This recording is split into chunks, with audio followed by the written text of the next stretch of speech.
Hai, hausnya tuh parah.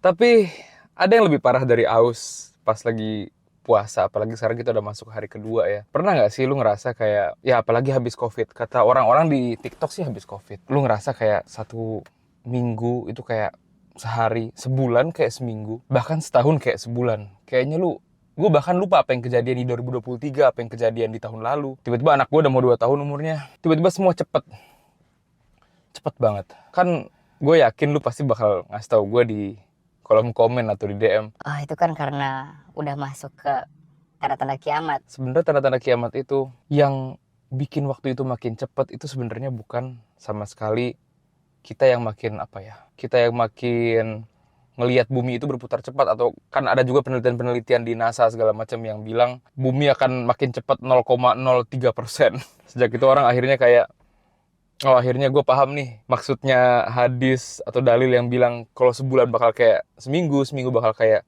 sehari. Ini pasti gara-gara ini.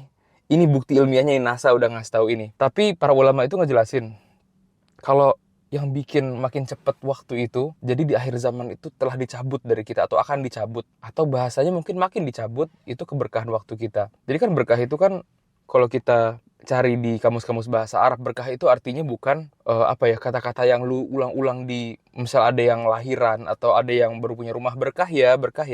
Berkah itu dalam bahasa Arab artinya kebaikan, yang kebaikan itu terus bertambah, dan kebaikan itu terus bertambah. Pokoknya itu kebaikan yang lu rasain, kebaikan dan terus bertambah. Baik terus bertambah dan lu rasain itu, dan asalnya berkah dari Allah. Jadi kayak kalau lu mau dapetin berkah dari Allah itu, mau itu duit mau apa, pasti harus lu ambil dari cara yang Allah ridho. Makanya ketika kayak zaman sekarang udah makin banyak apa-apa yang Allah nggak ridho, kayak tontonan apapun yang melalaikan lah, yang bikin lu jadi, Oh enggak, gue gak ninggalin sholat. iya cuman lu jadi nggak puasa Senin Kemis.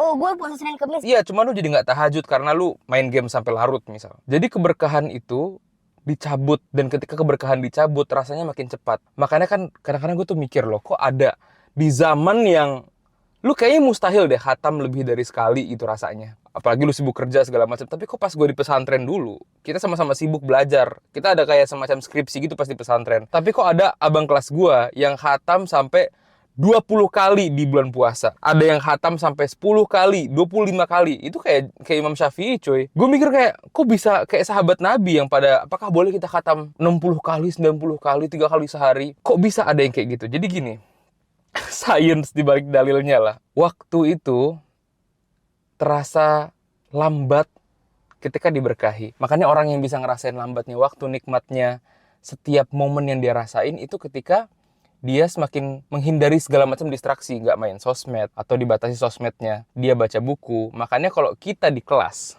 lu pasti pernah ngerasain, kalau kita di kelas, kita Udah ngantuk, udah capek. dan udah kayak bosen banget nih, guru kok gue tuh bosen denger lupa. Misal ada guru yang lu kesel gitu, lu saking nggak beradabnya bilang gue tuh gak suka sama lu dalam hati gitu.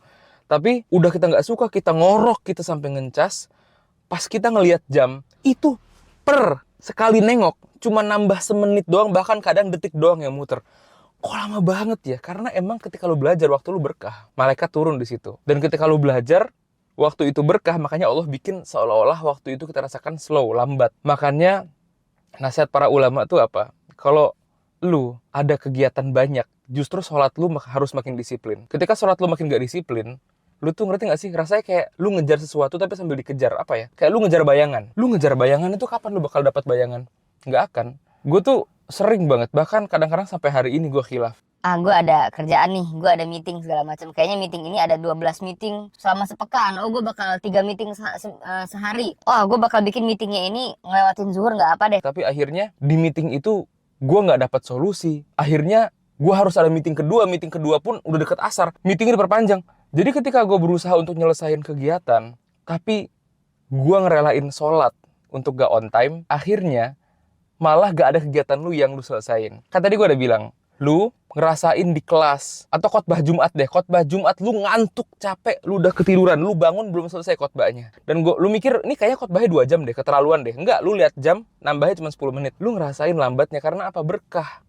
Ketika waktu lu dipakai buat dengerin khotbah. Dan akhirnya lu harus maksain ngelewatin waktu berkah itu yang lu nggak harapkan gitu loh. Lu nggak sengajain untuk dapetin berkah itu. Makanya pas bulan puasa ini, jangan sampai lu nggak punya waktu disiplin buat Quran sama buat sholat. Kenapa? Karena gue yakin puasa lu sia-sia gitu loh. Semua kita punya 30 hari yang sama. Dan zaman Nabi dulu, ketika orang pada khatam lebih dari 30 kali satu bulan, ulama juga, ulama 4 mazhab, khatamnya banyak banget. 24 jam mereka sama kita sama. Yang beda berkahnya. Makanya, kan tadi di kelas gue cerita, kalau di kelas lu ngelihat jam, di jam itu kayaknya ketika lu ngeliat jam, ngeliat guru lagi, ngeliat jam, lu ketiduran ngeliat jam lagi, nambahnya cuma semenit. Nggak kayak tiba-tiba nambah setengah jam, nambah 2 jam, pergantian 2 pelajaran, udah berganti 2 guru pas lu tidur. Tapi ketika lu scrolling HP lu scroll.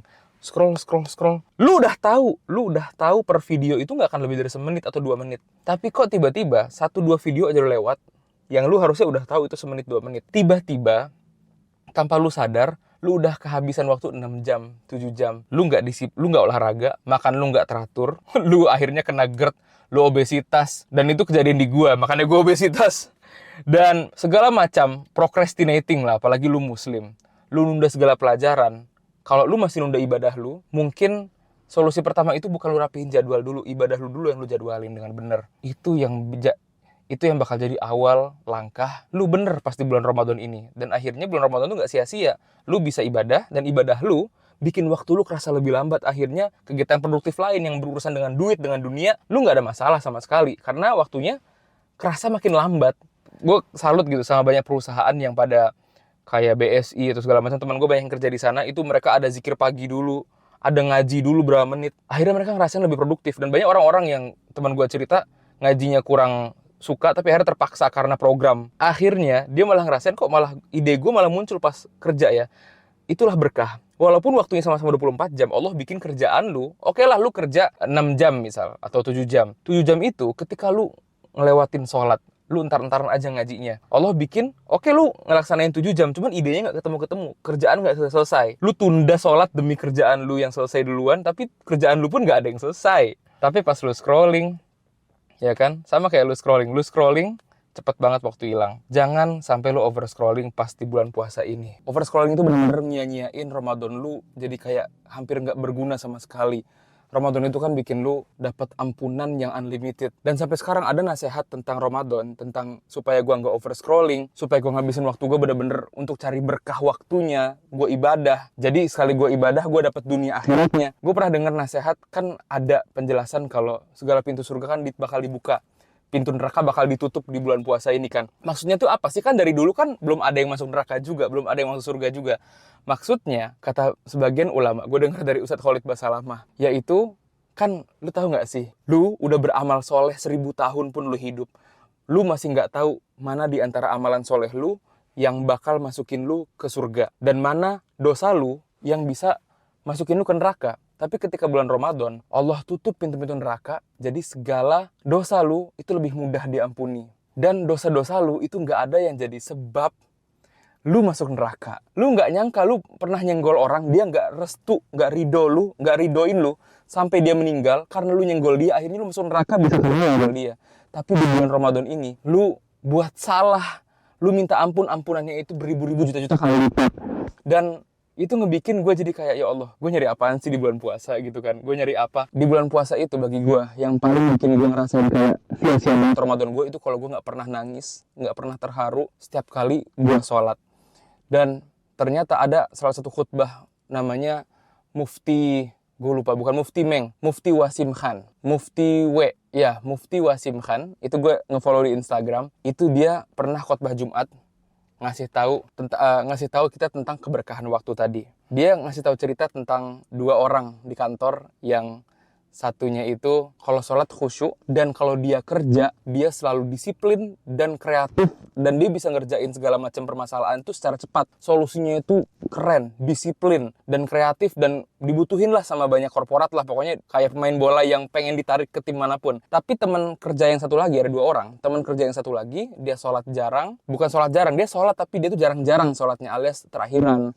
Kerja dulu deh, tapi kerjaan dia nggak sejago yang pertama. Terus akhirnya orang yang pertama nanya ke si pekerja kedua, kita anggap ini pekerja A, pekerja B. Si pekerja A tanya, kamu berapa jam sih dari rumah ke kantor? Si pekerja B bilang, aku kalau pergi kantor kalau nggak macet 2 jam, kalau lagi macet 2,5 jam. Tapi kalau aku pulang biasanya macet 4 jaman baru sampai rumah. Terus orang yang A, pekerja yang A itu bilang, Kalau saya sih pergi ke kantor dengan 1000 subhanallah. Dan ketika saya pulang kantor, itu durasinya 2500 subhanallah. jadi kayak, wow, itu khotbahnya singkat, gak banyak basa-basi, gak banyak penjelasan dari cerita itu, tapi gue langsung paham. Kayak, lu kalau sholat gak khusyuk, di surat Al-Anfal ayat 24 itu ada ayat ya ayyuhallazina amanu istajibu lillahi walir rasuli idza da'akum lima yuhyikum. Wahai orang yang beriman, istajibu, jawablah panggilan Allah dan segala panggilan dan seruan-seruan yang kalian tahu apa? Itu seruan-seruan yang itu akan menghidupkan kalian, atau dalam tafsir As-Sa'di itu dijelasin, gue masih ingat, menghidupkan hati kalian. Jadi setiap kali Allah Rasulnya suruh kita tinggalin yang haram, berzikir pas lagi macet, pas lagi bengong, istighfar, banyakin sholawat, itu akan memberikan kehidupan di hati kita. Dan kehidupan di hati itu yang ngegerakin hati kita jadi khusyuk, dan di luar sholat kita jadi fokus untuk ngerjain apapun. Nah, di ayat sambungannya, wa'lamu annallaha yahulu bainal mar'i wa zawji. Bainal mar'i wa qalbi. Ini kalau salah, kalian bisa lihat ayatnya, gue liatin di atas kepala gue. Dan ingatlah Allah itu punya kemampuan untuk memisahkan antara seseorang dan hati mereka. Dan penjelasan setelah sampai habis ayat ini, gue masih ingat tafsirnya, gue nggak baca ayat sepenuhnya. Jadi sebagaimana kita durhaka kepada Allah di luar sholat, hukuman yang paling utama adalah Allah bikin hati kita itu terpisah dengan kita, dan Allah bikin hati kita liar ketika beribadah. Jadi pas kita udah butuh hati kita untuk ayolah fokus, gue pengen dapat Lailatul Qadar, gue pengen taraweh dengan khusyuk, akhirnya Allah hukum, kamu di luar sholat juga khianat, durhaka, gak pernah menjawab seruanku, gak pernah zikir, gak pernah istighfar, padahal kamu lihat yang haram di pinggir jalan, lihat aurat orang segala macam. Akhirnya karena dia gak pernah zikir, gak pernah mengingat Allah di luar sholat, gantian hatinya dia, hati kita, Allah bikin berkhianat kepada kita di saat sholat. Wow. Dan itu bukti kalau orang yang A, pekerja yang A tadi, itu bisa ngedapetin keberkahan waktu. Karena di luar sholat, itu dia nggak banyak scrolling, dia banyak zikir. Jadi banyakin zikir cuy. Banyakin zikir dan scrolling, kasihlah jadwal. Cara gue sampai sekarang masih scrolling, masih addicted to TikTok dan Instagram, tapi yang bikin gue bisa lebih disiplin dan gue bisa ngerasain waktu lebih present gitu loh, lebih now. Gue bisa ngerasain sekarang banget. Itu yang gue lakuin adalah gue ngejadwalin kapan gue bandel. Bukan bandel dalam arti maksiat ya, tapi gue ngejadwalin kapan gue main HP. Gue nyalain kalau di iPhone itu ada screen time, kalau nggak salah, yang lu di warning kalau lu udah lebih dari sejam atau lu udah lebih dari waktu yang lu tentuin. Gue tentuin TikTokan gue maksimal sejam. Jadi pas udah mau setengah jam ada warning, pas udah tinggal 10 menit ada warning. Akhirnya gue bisa sebebas itu, seliar itu, tapi gue waktuin. Dan akhirnya ya gue bisa ngabisin waktu gue lebih produktif. Dan bahkan ketika gue kerja, ketika gue harus kreatif dan lain-lain, itu Allah bantu. Allah bantu. Real. Jadi over scrolling itu nggak cuma bikin lu entar-entaran sama kegiatan, tapi dia ketika over scrolling itu menang dibanding lu ngaji, lu zikir. Akhirnya mulut lu banyak bengongnya. Disitulah Allah cabut keberkahan waktu lu. Makanya orang-orang yang ngerasain banget di akhir zaman itu waktu makin cepat, ya mereka-mereka yang kalah sama hawa nafsunya, mereka-mereka yang nggak bisa disiplin dan nggak ngejadwalin ibadah dengan baik. Karena please, lu bermimpi sampai kapanpun bisa disiplin, dan di waktu yang sama demi disiplin itu lu tinggalin disiplinnya ibadah. Enggak. Kalaupun ada orangnya, ya berarti dia istidraj. Kenikmatan yang duluan Allah kasih sebelum Allah kasih azab yang seazab-azabnya. Ya, mungkin itu di hari kedua Ramadan gue. Subscribe untuk lihat segala macam insight gue yang lainnya. Yang pasti gue berdoa sih kalau kita bisa Allah istiqomahin kayak gini. Kayak gini dalam arti kayak apa yang gue kasih tau di video. Ngaji, khatam lebih dari sekali, bahkan sampai Allah angkat derajat kita di surga sesuai sama bacaan Quran kita. Amin. Well, gue harus pergi. Jangan lupa follow sosmed gue. Dan bye-bye. Assalamualaikum warahmatullahi wabarakatuh. Kita nggak dapet jatah buat ketemu Pak Presiden. Terus sebenarnya diundang Mayor Teddy. Kecelakaan di sini rentan banget, sumpah. Nyebrang di sini tuh mengerikan banget. Sapi panggang atau banteng panggang.